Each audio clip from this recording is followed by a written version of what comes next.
Naaresto ang tatlong sospek na sangkot sa iligal na operasyon ng droga sa lungsod ng Makati matapos kumagat sa ikinasang drug bypass operation ng Southern Police District Drug Enforcement Unit, DID, DMFB District Mobile Force Battalion, PDEA SDO at Makati City Police Substation 9. Kinilala lamang ang mga sospek sa alias Kim, female, 21 years old, alias Don, 16 years old, at alias Reggie, 18 years old, na may mga record ng pagkakasangkot sa iligal na droga.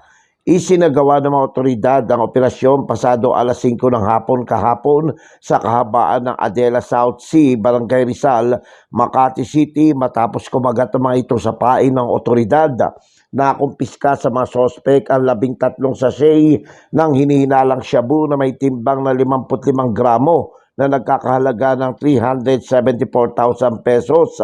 Na-recover din sa mga sospek ang 1,000 pesos na bypass money at 3 cellular phone.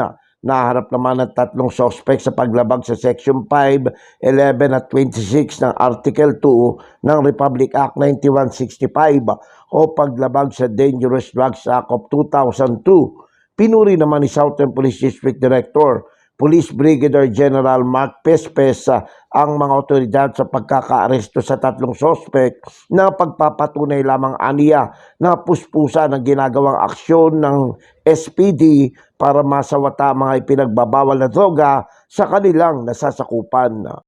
Ako, si Jojo Sikat, walang inaatasang balita.